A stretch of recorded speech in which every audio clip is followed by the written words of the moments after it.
Hello dear students, welcome to professor S P Goyal IAS classroom. प्यारे विद्यार्थियों, आज मैं अपना एनालिसिस किया है मैंने प्रिलिमिनरी का 26 मई 2024 का, क्योंकि आपको पता है मुझे आपकी चिंता है। मुझे 110 प्लस चाहिए आपसे।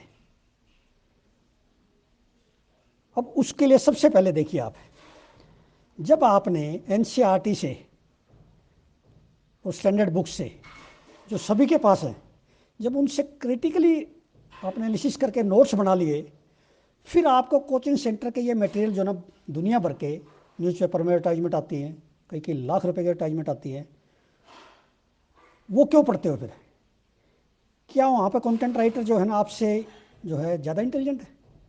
क्या वहाँ ऐसे प्रोफेसर हैं 30-30 40-40 के तजर्बे वाले, जो बड़ी बड़ी यूनिवर्सिटीज़ के CSIR के ICR के? तो क्यों हम उन पर विश्वास करें?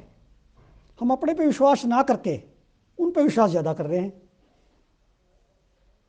क्योंकि हम जब मैगजीन को देखते हैं किसी को तो वो बड़े अट्रैक्ट हो जाते हैं। बड़े 2-4 क्वेश्चन देख के, भाई ये तो मुझे आता नहीं, सारे ऐसे होंगे। भाई क्वेश्चन तो आपको बहुत सारे नहीं आते, क्योंकि इसका प्रिलिमिनरी का जो है कोई लिमिटेड सिलेबस नहीं है। लेकिन जब हमने मान लिया लक्ष्मीकांत से क्रिटिकली पढ़ के नोट्स बना लिए, फिर पॉलिटी के आप सिंपली आपने कुछ नहीं करना, उन नोट्स को बार बार पढ़ो और प्रीवियस ईयर के 10-15 साल के जो है यूपीएससी के क्वेश्चन कर लो। इसी तरह आप एनवायरनमेंट में, इसी तरह सारे सब्जेक्ट में जो स्टैंडर्ड बुक्स करके उसके प्रीवियस ईयर क्वेश्चन कर लो। ऐसे तो लिमिट है ही नहीं, कितनी मैगजीन पढ़ोगे, कितना कोचिंग सेंटर का मटेरियल पढ़ोगे? आप अपने पे कॉन्फिडेंस जो है रखो। हो सकता है, मुझे जो लगता है, इन कोचिंग इंस्टीट्यूट के नोट्स से आप ज़्यादा इंटेलिजेंट है, क्योंकि मैं रोज़ाना देखता हूँ कमेंट सेक्शन में, जब आप ऐसे कमेंट लिख सकते हैं तो कोचिंग इंस्टीट्यूट के तो वहाँ तो इससे अच्छा मटेरियल नहीं है आपसे। तो इसलिए 3 महीने हमारे पास है अब। 3 महीने में एक तो सबसे पहले आपने अपना कॉन्फिडेंस बिल्टअप करो कि भाई मैं जो है सबसे ऊपर हूँ 10 लाख बच्चों में, मैं नहीं छोड़ूंगा किसी को। और जो क्रिटिकल आपने इतने जने नोट्स बनाए हैं पूरे साल, वो नोट्स को तो आपने छोड़ दिया और मैगजीनें पढ़नी शुरू कर दी दुनिया भर के इंस्टीट्यूट की। आपको ये लगता है कि ज़्यादा पढ़ूंगा ना तो ज़्यादा क्वेश्चन अटैम्प्ट हो जाएंगे। नहीं, कभी भी नहीं होगा ऐसा। ज़्यादा क्वेश्चन अटैम्प्ट नहीं कर सकते आप, क्योंकि हमें ये नहीं पता, उस सोर्स का नहीं पता जो मैगजीन लिखने वाला है वो कौन है, कहाँ से उसने मटेरियल लिया है। बेस्ट मटेरियल जो सभी जो है आज आज तक जितने आईएएस बने हैं, आपको यही कहेंगे भी एनसीईआरटी या आईसीएससी की भी किताबें हैं कुछ, प्लस स्टैंडर्ड बुक्स जैसे लक्ष्मीकांत है, शंकर आईएएस के एनवायरनमेंट है, नितिन सिंघानिया के आर्ट एंड कल्चर है, इस तरह की स्टैंडर्ड बुक्स। और फिर ओरिजिनल सोर्स से न्यूज़पेपर, ओरिजिनल न्यूज़पेपर्स आपके, जैसे हम रोज़ाना कर रहे हैं। यही एक जो है गोल्डन रूल है 110 प्लस 120 प्लस लेने का। और तो कोई मुझे नज़र आता नहीं, मेरे 40 साल का तजर्बा तो यही कहता है। तो आपने खुद डिसाइड करना है, क्योंकि आपने एग्ज़ाम देना है, किसी कोचिंग इंस्टीट्यूट के किसी टीचर ने नहीं देना या किसी स्टूडेंट ने नहीं देना। और आपका जो कंपटीशन है वो 10-11 लाख बच्चों में है। आप एक भेड़ चाल में चलोगे तो वही फिर जो है 15,000 बच्चे मान लिया लेने इन्होंने, तो उन 15,000 में आपका नंबर आएगा ही नहीं कभी भी। चाहे 2 साल लगा लो, 3 साल लगा लो, 4 साल लगा लो, क्या फ़ायदा है? एक फोकस्ड अप्रोच रखो, भी मैंने ये करनी है, जितने आ जाएंगे ठीक है। क्यों नहीं आएंगे? जैसे हम रोज़ाना न्यूज़पेपर 2 कर रहे हैं, डिटेल में करते हैं, कोई क्वेश्चन नहीं छोड़ते, फिर क्यों नहीं आएगा? कोई कोचिंग इंस्टीट्यूट, कोई टीचर ऐसा नहीं है जो यूपीएससी का क्वेश्चन ऐसे बता दे भी ये क्वेश्चन आएगा, आ ही नहीं सकता। क्योंकि उनको क्या पता, मान लिया मैं पेपर सेटर हूँ, उनको क्या पता मैं क्या क्वेश्चन बनाऊंगा। इसलिए हम स्टैंडर्ड बुक्स एनसीईआरटी जब क्रिटिकली पढ़ेंगे, देखिए मैंने क्रिटिकल वर्ड इसलिए इस्तेमाल किया है, आप एनसीईआरटी को क्रिटिकली नहीं पढ़ते। मैं बताता हूँ कैसे नहीं पढ़ते। आपने पढ़ ली, क्या आपने चैप्टर के पीछे जो एक्सरसाइज है वो की है? क्या आपने नोट्स बनाए हैं? क्या जो मैप हैं आए हैं बीच में जैसे ज्योग्राफी में, क्या वो मैप किया आपने? क्या मैप में से नोट्स बनाए हैं? उसको कहते हैं क्रिटिकल एनालिसिस। क्या कंसेप्ट्स आपने सारी नोट कर ली? उसको कहते हैं क्रिटिकल एनालिसिस। आप यदि क्रिटिकल एनालिसिस से नोट्स बनाओगे तो जब थॉरोली आपने कर लिया सारी एनसीईआरटी सभी सब्जेक्ट की, फिर आप न्यूज़पेपर कर रहे हो, वो एग्जामिनर कहाँ से देगा? तो हम जब थॉरोली कर रहे हैं ना, फिर हमें कॉन्फिडेंस डेवलप करना चाहिए अपने आप पे। तो मुझे उम्मीद है कि आप इन मैगजीन्स के पीछे ना दौड़ के आप अपने पे कॉन्फिडेंस रखोगे, अपने नोट्स पे ज़्यादा कॉन्फिडेंस रखो। आपके टेबल पे सब चीज़ें हैं। जब आप एग्ज़ाम दे के आओगे बहुत सारे क्वेश्चन आपके टेबल पे मिलेंगे आपकी किताबों में। सिर्फ करंट अफेयर्स का हमें डर रहता है, क्योंकि स्टैटिक तो पोर्शन वही होता है हमेशा, लेकिन करंट अफेयर्स में हमें कॉन्फिडेंस कम रहता है, क्योंकि हम अभी तक करते थे, 99% बच्चे करते हैं मैगजीन से, और मैंने आपको सिखाया है न्यूज़पेपर से। तो हमारे बच्चों की देखना, आप करंट अफेयर्स में जो है इंडिया में सबसे ऊपर रहेंगे, क्योंकि हम थॉरोली करते हैं। यही एक अप्रोच है।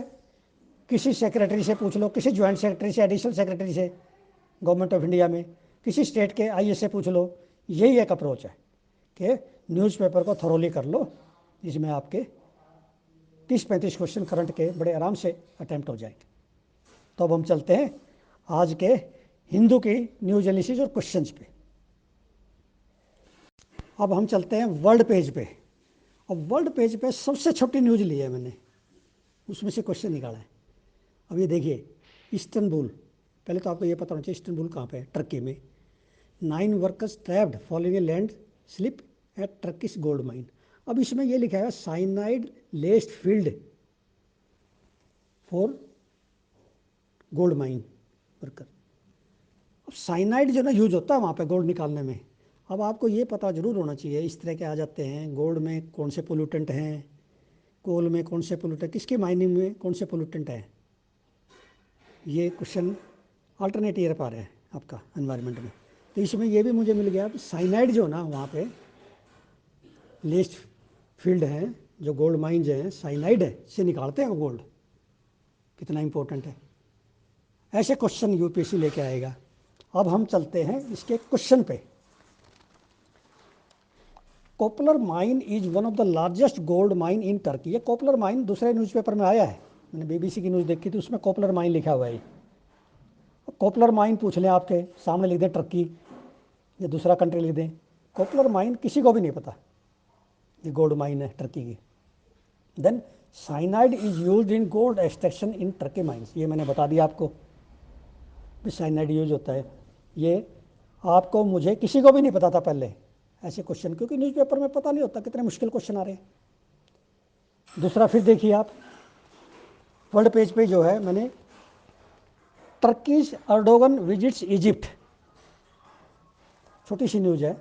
एक तो हमें ना जब ऐसी न्यूज़ पढ़ते हुए ना ये हमेशा ध्यान रखना चाहिए, अभी टर्की का प्रेसिडेंट कौन है, एर्डोगन, प्रेसिडेंट रिसेप तैयब एर्डोगन। और इजिप्ट का प्रेसिडेंट कौन है, अब्दुल फताह एल सीसी। ये एल सीसी तो जो ना आपका एडिटोरियल में आया एक दो बार, एक तो ये पता चल गया। अब मैंने जो है इसमें से जो क्वेश्चन निकाला है वो क्वेश्चन पे चलते हैं। Ittihadiya palace, it is a presidential palace, is situated in, ये इतिहादिया पैलेस में जो ना टर्की और इजिप्ट की मीटिंग हो रही है प्रेसिडेंट की, तो प्रेसिडेंशियल पैलेस है, वहीं उसका घर है प्रेसिडेंट का और वहीं ऑफिस है। तो ये है इजिप्ट में, ऐसे पूछ लेते हैं न्यूज़पेपर से। अब हम चलते हैं सीधा साइंस पेज पे, और कहीं पे भी कोई क्वेश्चन नहीं मिला मुझे, कोई आर्टिकल अच्छा नहीं है। Don't waste your time on editorial etcetera. और सिर्फ जो है एक साइंस पेज पे मिला है मुझे। आप देखिए साइंस पेज पे साइड में न्यूज़ है, साइड में आर्टिकल है, scientist seek more protection for fossil fuels.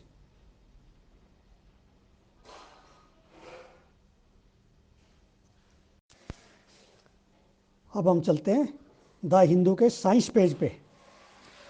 अब इसमें भी साइड में एक आर्टिकल है, अच्छा है वो, scientist seek more protection for living fossils. अब हम इसके सीधे क्वेश्चन पर चलते हैं, मैंने क्वेश्चन निकाल दिया, इसमें यही 4 स्टेटमेंट है जो मैंने क्वेश्चन में निकाले हैं। अभी देखिए फर्स्ट स्टेटमेंट देखिए, environmentalist in USA are seeking protection of endangered American horseshoe crab. A living fossil. Then second देखिए, American horseshoe crab is under threat from commercial harvest for bait and biomedical use, habitat loss and climate change, ये इसको threats है। There blue coloured blood, इनका जो blood है वो blue colour का होता है, that contain a clotting agent to test bacterial endotoxins, तो बायोमेडिकल यूज होता है इसका, इसलिए ये थ्रेट है सबसे बड़ी इसको। तो American horseshoe crab is a spine tailed sea creature, ये स्पाइन टेल्ड होती है इसकी सी क्रिएचर है। It is not a sea crab but it is a marine arthropod, ये मेराइन आर्थ्रोपोड है। ये ऐसे क्वेश्चन इसलिए निकाल देते हैं यूपीएससी का पेपर सेटर, उनको पता है कि ये कोई भी नहीं पढ़ेगा, तो कितना इंपॉर्टेंट है। अब हम चलते हैं द इंडियन एक्सप्रेस की न्यूज एनालिसिस और क्वेश्चंस पे।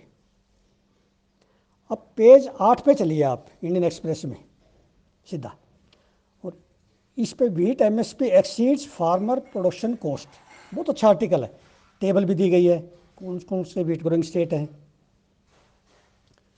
इसके सीधे क्वेश्चन पर चलते हैं, क्योंकि आपको जब क्वेश्चन समझ आएगा ना, ऐसे आर्टिकल समझ आएगा।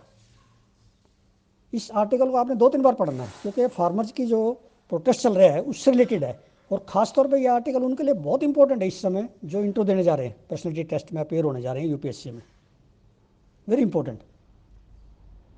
अब ये देखिए,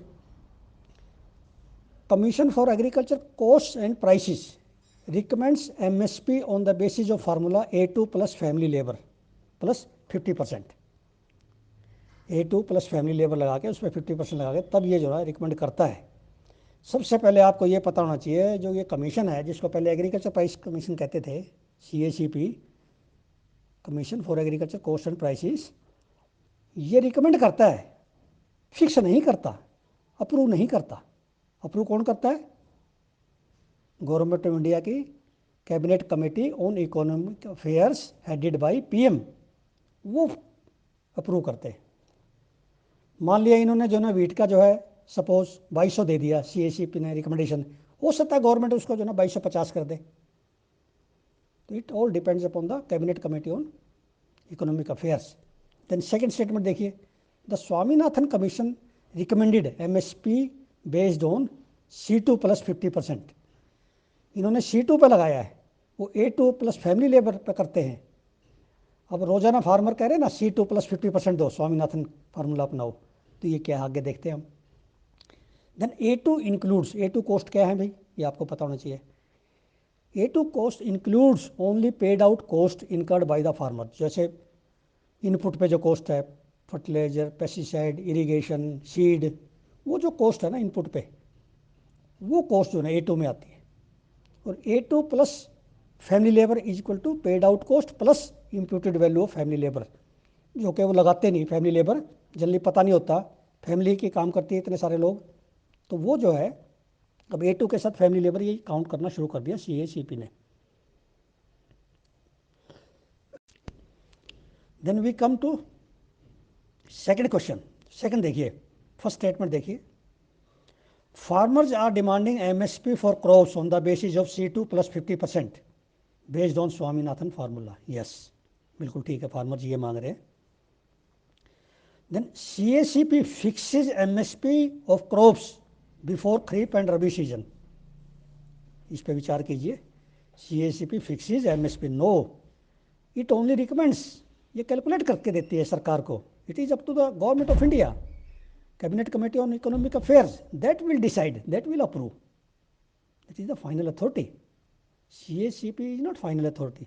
Then C2 is the cost of production and is equal to the paid out cost plus imputed value of family labor plus rental value of owned land। मान लिया किसान की अपनी लैंड है, 1 एकड़ है, सपोज उसका 30,000 है पर ईयर का किराया, या एक क्रॉप का जो है 15,000 है, तो वो लगेगा फिर, चाहे उसकी अपनी ज़मीन है C2 में।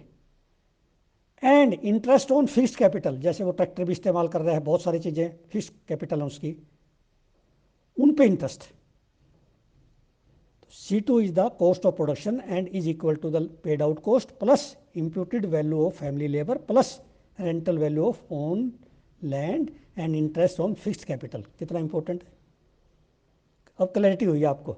ये ज़्यादातर लोगों को क्लैरिटी नहीं, पढ़ते रोज हैं, A2 C2 पढ़ते रोज हैं, but it is not clear to the students. A2 plus family labour is lower than C2।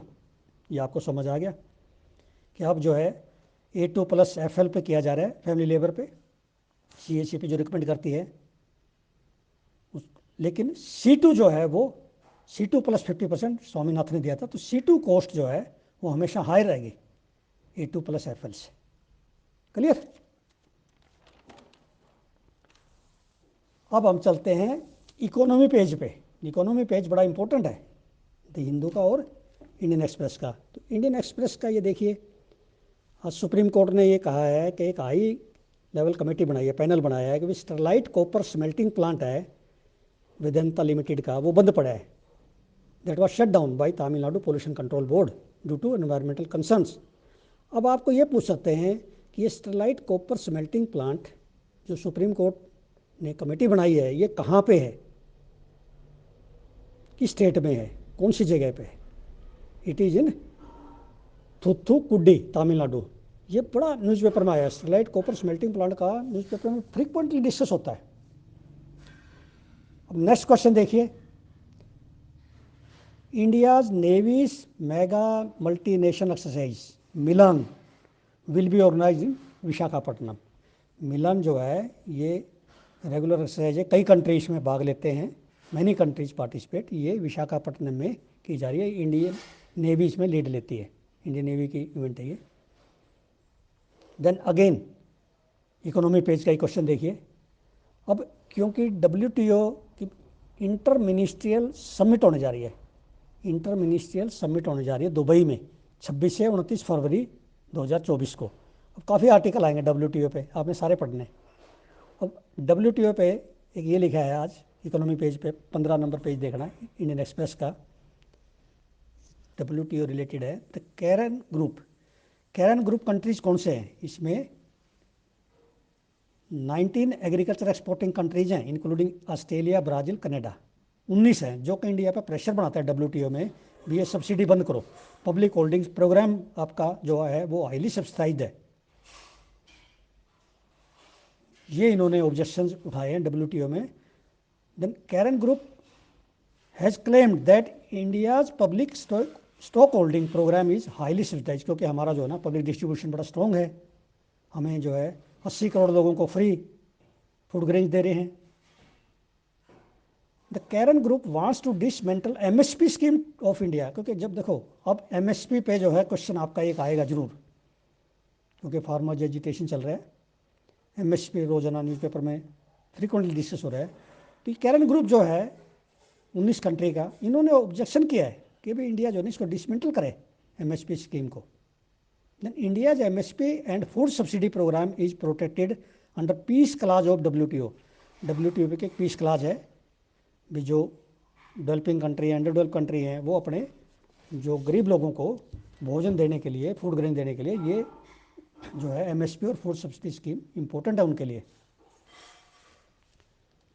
अब नेक्स्ट देखिए इकोनॉमी पेज पे ही, आप कहते हैं ना इकोनॉमी की, ये न्यूज़ इकोनॉमी की जो है ना ये क्वेश्चन आते हैं इकोनॉमी से, इसलिए इकोनॉमी सबसे मुश्किल लगता है आपको प्रीलिमिनरी में। अब ये देखिए, consider the following statement with reference to 16th finance commission of India. देखिए भाई, अब ये फाइनेंस कमीशन ने ये बन गया है, प्रेसिडेंट ने इसके जो है नया कमीशन बनाया है 16वां।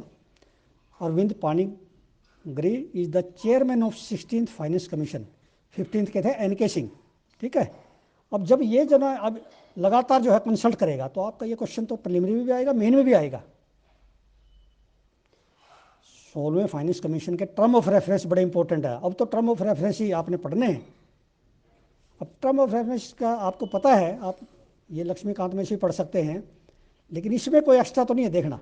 The commission will recommend distribution between union and states of net proceeds of taxes and allocation between the states.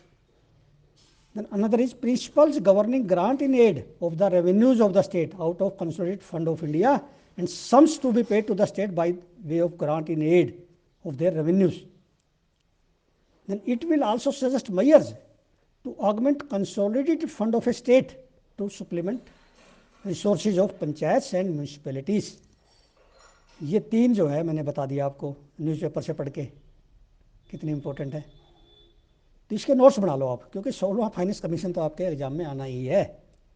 ये बहुत जो है हिस्टोरिकल इवेंट है, ये जो है बनता है जब, क्योंकि प्रेसिडेंट ऑफ इंडिया बनाता है। इसके कितने मेंबर होते हैं सारे आप लक्ष्मीकांत से कंप्लीट कर लो। अब ये एक्सप्लेन्ड पेज पे देखिए, आज इतने अच्छे आर्टिकल नहीं है। एक ही है स्वामी नारायण टेम्पल, आप सभी को पता है, BAPS बाप्स स्वामी नारायण टेम्पल, ये इनोग्रेट हुआ अबू धाबी में। वैष्णव सेक्ट का है ये, हिंदुइज्म का वैष्णव सेक्ट, पूछ लेना किस सेक्ट से है, वैष्णव सेक्ट से।